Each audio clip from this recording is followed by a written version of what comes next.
pas la seule à la boutique. Vous êtes deux.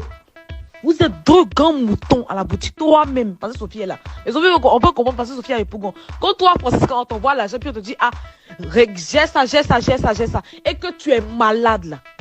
Quelqu'un d'intelligent, elle dit, ah, madame, ils ne sont pas bien. Mais comme Aristide est là, l'autre mouton là, tu peux dire à l'autre mouton là aussi de te remplacer le temps que tu guérisses. Mais depuis que j'ai envoyé l'argent, tu ne fais que retirer, faire la course là. Je n'ai reçu aucun compte rendu. Aïe. Vous ne prenez pour une bête ou quoi? Vous ne prenez pour une bête ou quoi? Parce que dans les conneries, les émotions, on met 4 millions, parce que j'envoie encore 2 millions en Turquie. C'est quoi même? C'est quelle boutique même on fait et puis depuis on n'a pas l'argent. Vous êtes bonne. Affairage, l'affaire évolue vite. 1. Joint au téléphone, Carmen Sama réagit suite aux propos de son ex-employé Aristide Cassi.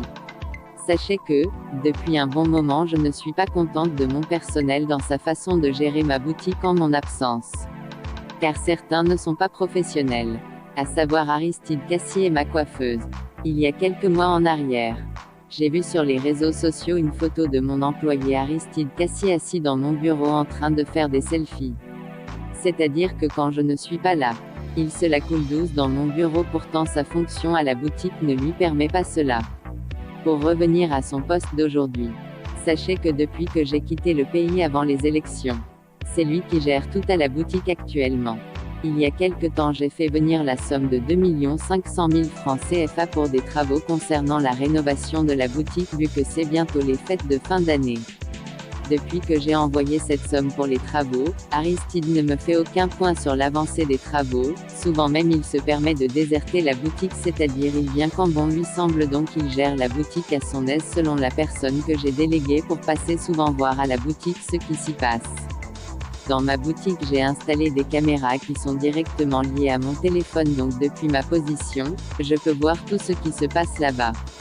À maintes reprises, lui et ma coiffeuse, qui elle se permettait de demander de l'argent aux mamans qui venaient faire tresser leurs filles bien que ces dernières payent déjà le service. Je les ai interpellés sur leur façon de gérer la boutique et la page Facebook de la boutique, mais rien n'a changé, vu que cela était fréquent. J'ai décidé simplement de les renvoyer. Pour revenir aux 80 000 francs CFA dont il parle, sachez que c'est un mensonge car je ne lui dois absolument rien. Il veut juste salir mon image pour avoir de l'audience. A dit Carmen Sama, la veuve de DJ Arafat sur First Magazine. Le vrai.